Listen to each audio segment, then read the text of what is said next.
Good morning, students. So students, by far in this chapter, we have done the process of autocatalytic function. That is, we have learned about DNA replication. And after that, we moved to the next part, that is heterocatalytic function.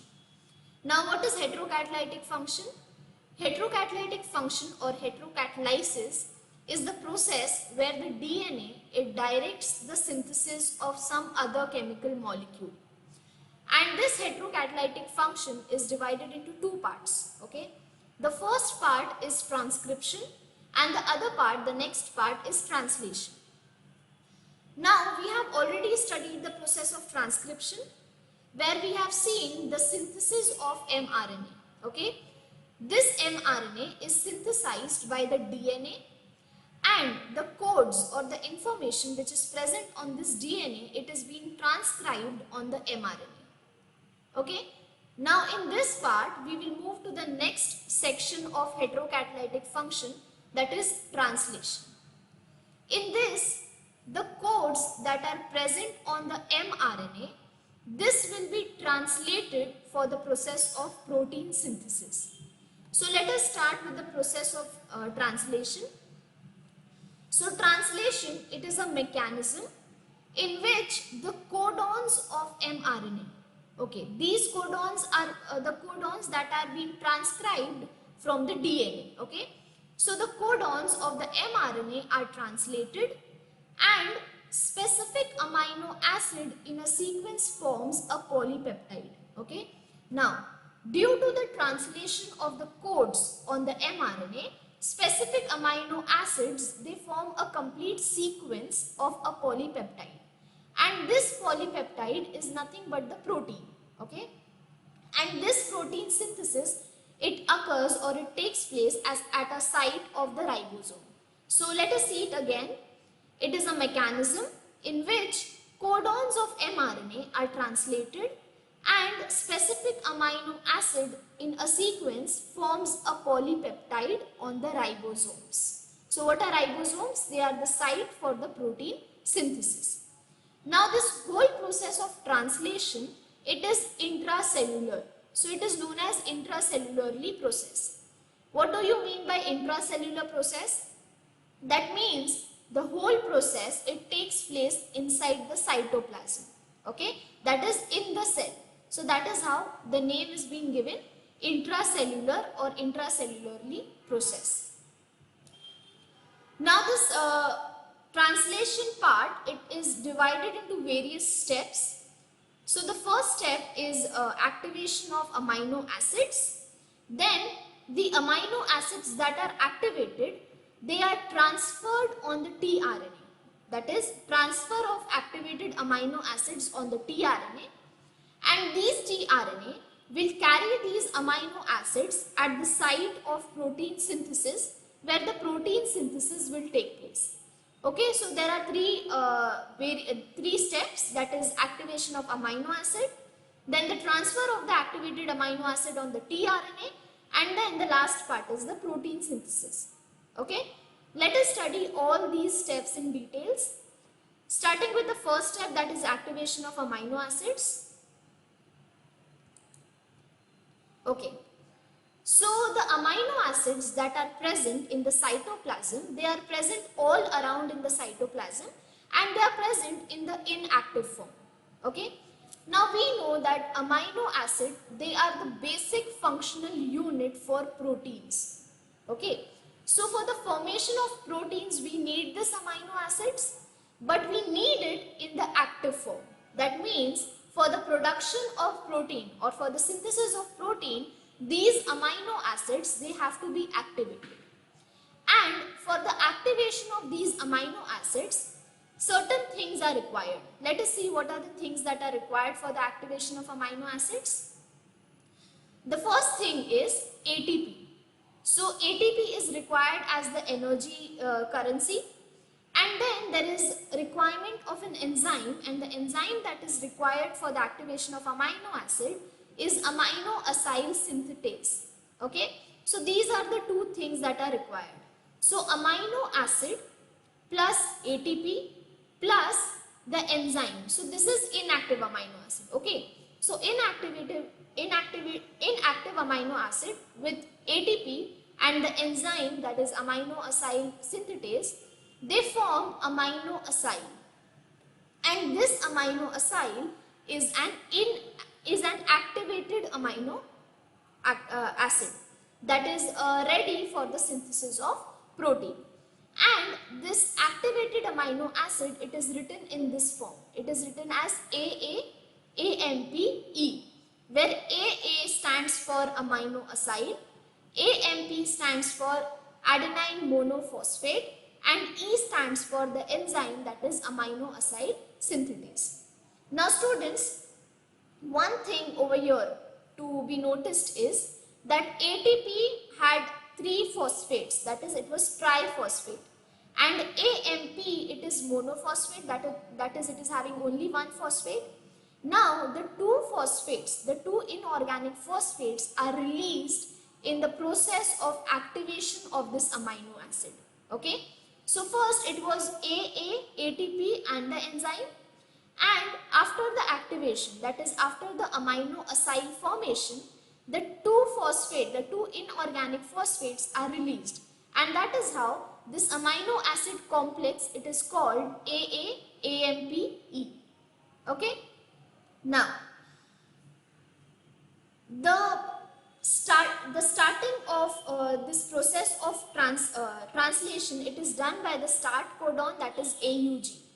And this AUG, this codon, it codes for a particular amino acid, that is methionine.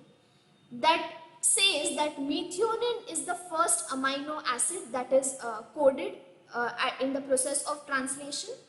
Now, there is an exception for this amino acid methionine. When this amino acid methionine is activated by the same process, okay, it is activated by the same process, but it is written in the form of F-met, that is formylated methionine. Okay, rest all the other amino acids other than methionine will be written as AAAMPE. But because methionine is the first amino acid that is taking place, that the synthesis of the amino acid that is taking place in the process of translation, it will be written in this form. It will be written as F-met.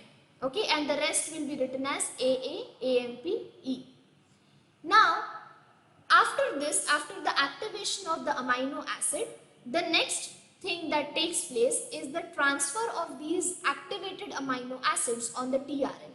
So that becomes the second step. Let us see the second step. So the second step is transfer of activated amino acids on tRNA, that is AAAMPE plus the tRNA, or in case of methionine, it will be F-met plus tRNA. Now students, if you remember the structure of tRNA that we had done in the previous lecture, the tRNA, it had 2 arms and it had 3 arms and 2 ends. Okay, it had 5 end and the 5' end and the 3' end and 3 arms. The 3' end had OH as the functional group. That means the new activated amino acid will come and it will bind to this site.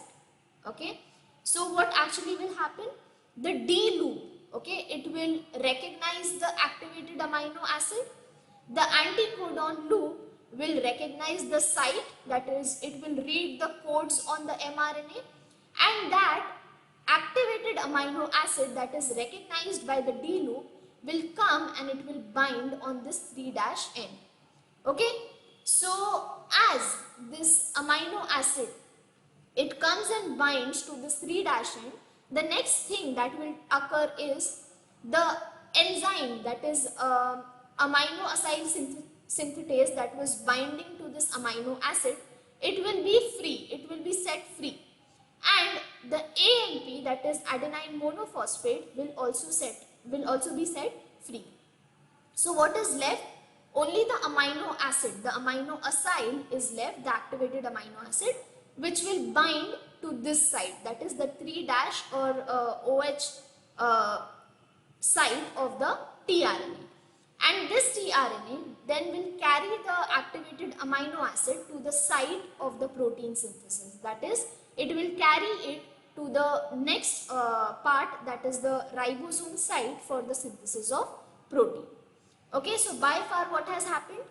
Activation of amino acid has taken place, that is the inactive amino acid which is present in the free form in the cytoplasm. It is activated by the addition of ATP and the enzyme amino acyl synthetase. Then this activated amino acid is transferred to the tRNA, and then tRNA will carry this amino acid, that is the activated amino acid, to the protein synthesis site where the protein synthesis is taking place. Now let us see the next, that is the third part.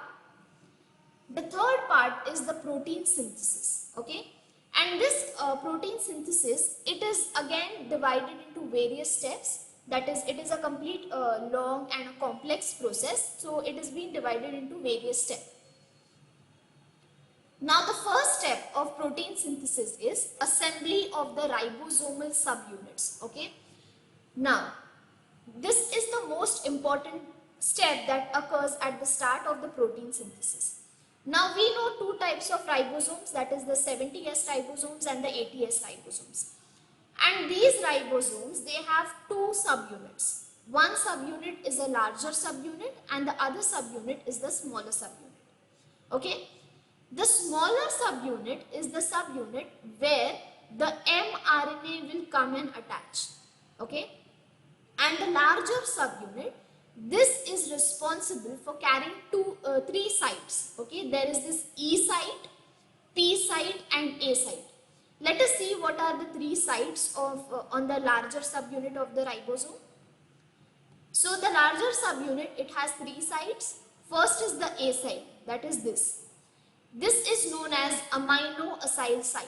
That means the activated amino acid which is carried by the tRNA, it will come and it will be received by this site, that is the A site. Okay. Next is the P site. P site is known as peptidal site. That means here the formation of peptide bond takes place, and this peptide bond, it forms between the two amino acid. This we will be studying in the next process, in the next step. How is this peptide bond formation takes place, we will be studying. And the last site is the E site, or also known as the exit site. Here, this is the place where the tRNA exits. Now, once the tRNA gets the amino acid, okay, it codes codes for a particular codes for that amino acid. After that, the tRNA, it moves out or it leaves the ribosomal subunit by this site, that is the E site. Okay, so once again, when we are talking about the ribosomal assembly, the ribosomal assembly, it takes place in two parts. Like there are two parts of the ribosome. One is the smaller subunit and the other one is the larger subunit. The smaller subunit is the site where the mRNA will come and attach, and the larger subunit has three sites. The A site, that is the amino acyl site where the amino acid will come and attach. The P site where the peptide bond will formation will take place, and the E site which is for the exit of the tRNA. Okay, so this is all about the assembly of the ribosomal subunits. And this assembly of the ribosomal subunit, it requires magnesium ion. So it occurs only in the presence of magnesium ions. If there is less magnesium ion or there is no magnesium ion, there is no assembly of this ribosomal subunits. Now after the ribosome is assembled, that is the two subunits are attached to each other, let us see what is the next step of the protein synthesis. Okay, the next step is the attachment of the mRNA. And where will this mRNA attach? This mRNA, it will attach to the smaller subunit of the ribosome. That is this. This is the larger subunit and this is the smaller subunit. The mRNA will come and attach to the smaller subunit. And the larger subunit, as usual, it will have three sides: amino acyl site, the peptide bonding site, and the exit site. Okay, where the tRNA will attach at each of the site with the respective amino acid for a particular code. Okay, and this is where the protein synthesis will take place. Now the actual process of protein synthesis, it takes place in the third step. Let us see the third step.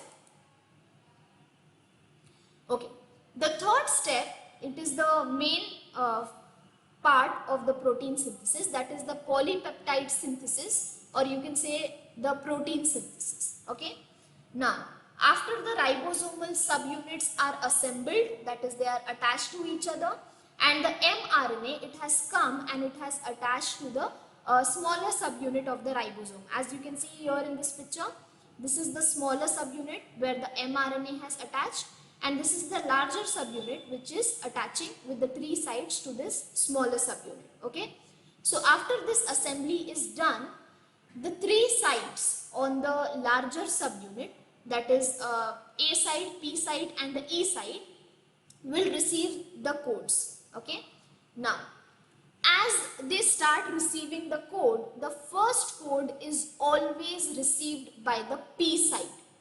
Okay, or in other words, you can say that P site always receives the first code. Okay, after that all the amino acids are received by the A site, but the first amino acid and the first code is received by the P site.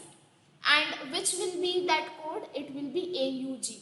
As AUG is the start codon, so that will be the first code that will be received by the P site.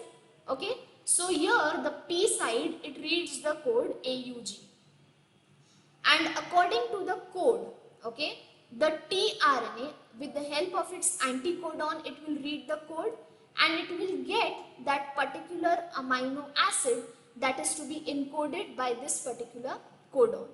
Okay, so the amino acid will get the tRNA will get which amino acid? It will get the methionine. Okay, so the first code is read by the tRNA at the P site, and it will get the respective amino acid, that is FMET, and it will be placed at the P site. So here in the third diagram, you can see the two subunits have assembled. The P site has read the code on the mRNA, and the tRNA has got the respective amino acid, that is FMET, at the P site. Okay, rest all the amino acids will be received by the A site. Okay, so you can see this is the second tRNA which is getting the second amino acid, and this will come and bind to this A site. Okay, so now onwards all the amino acids will bind to the A site. Let us see the next step. Now the next step is translocation. Now what happens in this step? By far we have seen that the subunits have assembled. The first amino acid, okay, it is placed on the P site by the tRNA, and the second amino acid is placed on the A site. Now this process will carry on and the ribosome will move on the mRNA. So as you can see, the ribosome over here, the complete unit of ribosome, it is moving on the mRNA. Okay, and it moves on the mRNA till it reaches the site of termination. Okay, so as it moves on the mRNA, what will happen now? The tRNA that was present on the P site will now move to the E site, as you can see over here, and the tRNA that was present on the A site will move to the P site. And now again the A site is vacant, so here again a new amino acid will come and attach. Okay, now when the tRNA present on the P site moves to the E site, and the one that is present on the A site moves to the P site, this amino acid that was carried by these particular tRNA that will form a bond together. Okay, so what happens at the E site, as we had discussed that the E site is the exit site. Okay, from here the tRNA it exits. Okay, so what will happen, the tRNA from the E site it will exit. Okay, and it will leave behind the amino acid, and the amino acid that is left behind from the by the tRNA that has exited from the E site will be bound together by the amino acid which is present on the P site by a bond which is the peptide bond. Okay, so once again, by far we had seen that the two ribosomal subunit has attached to each other. There is the first amino acid which is on the P side, that is F-met, methionine, and the second amino acid is on the A side. Okay. Now what will happen? Now this complete unit of ribosome will move on the mRNA. So it is moving on the mRNA. As it is moving on the mRNA, the amino acid with the tRNA which was present on the P side will now be moved to the E side, and the one which was present on the A side will move to the P side. Okay, and as we had discussed that the E site is the exit site, now the tRNA that was present on the E site will leave this complete unit, okay, leaving behind the amino acid, and that amino acid will bind to the amino acid that is present on the P site. How will it be bind? It will be bind by a peptide bond formation between the two amino acids. And this process of translocation, that is the ribosome moving, will take place till it reaches the stop codon. The three codons UAA, UAG and UGA. Until this whole ribosomal unit it reaches the stop codon, it will keep on making the chain of this amino acid. And once it reaches the stop codon, then this stop codon it codes for no amino acid. That means there will be no amino acid attaching now onwards. And so here this whole process will terminate. And as the process terminates, all the structures, that is the two ribosomal subunits, the tRNA, the mRNA, it will all degenerate and it will all dissociate, giving rise to a complete set of this polypeptide chain or the protein chain. And this is how the protein is synthesized in the process of translation. Okay, once again we will just revise it. First, what happens? First is the activation of the amino acid. That is, the amino acid which is freely available in the cytoplasm in the inactive form, it is activated. How is it activated? By the ATP and the enzyme amino acid synthetase. Now this activated amino acid has to be transferred to the tRNA, where tRNA will carry this amino acid to the protein synthesis site. So this activated amino acid, it will be transferred, it will be attached to this amino acid attachment site, and then it will be carried to the site of protein synthesis. The next step after this is the protein synthesis part, which is divided into various steps. The first step of protein synthesis part is assembly of the ribosomal subunit. So the ribosomes have two subunits, a larger one and the smaller one. They both will assemble together. Okay. Now the smaller one is the site where the mRNA will come and attach, and the larger one has three sites: the E site, P site and the A site. All these three sites, they perform specific functions. A site is for amino acid site, where the amino acid will come and attach, that is the active amino acid. The P site is where the peptide bond formation takes place, and the E site is where the tRNA exit from.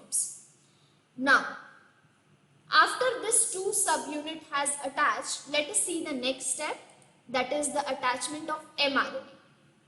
This mRNA will come and attach to the smaller subunit of the ribosome, that is this. Okay, so the smaller subunit, here the mRNA comes and attaches, and then the next main process of protein synthesis takes place in the next part, that is polypeptide synthesis or protein synthesis. What happens in this part?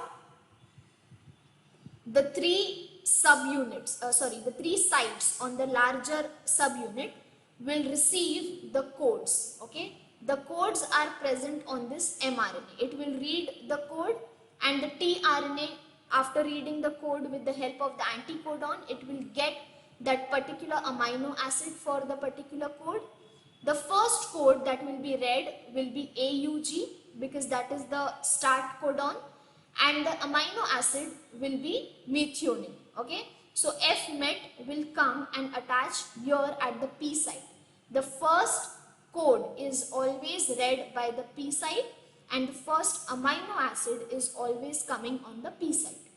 After this, after the first amino acid, rest all the other amino acids will come at the A site. Now, after P site and A site have their particular amino acids, that is at P site FMET and A site will have some other amino acid, the next process takes place, that is translocation. What happens in translocation?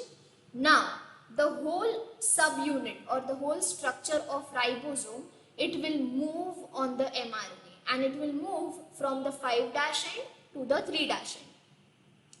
As it is moving on the mRNA, the amino acid that was present on the A site will now move to the E site, and the amino acid that was present on the A site will move to the P site. Okay, so which was present on the P site will move to the E site, and which was present on the A site will move to the P site, leaving the A site vacant again. Okay, that means this A site is now ready for receiving a new amino acid. Okay, now after the amino acid moves to the E site, the amino acid which is present on the tRNA, it will detach from the tRNA, and the tRNA will exit from this E site, and that amino acid will bind to the amino acid that was present on the P site. As we had discussed earlier, P site is a peptide bond formation site. So there will be a peptide bond formation between the two amino acids, and this process will carry on till this ribosome reaches the termination point. That is, it reads the stop codon, and this stop codon, it will be read by the A site. As the A site reads the stop codon, now this stop codon reads, it codes for no amino acid, and that is how this whole process will terminate and a complete new chain of amino acid will be formed. And this chain, that is the polypeptide chain or the protein chain, is the process, is how the protein synthesis is done. So this completes the heterocatalytic function also. Next, in the next lecture, we will discuss about the concept of operon, and we will also study about the gene expression, the regulation of the gene expression.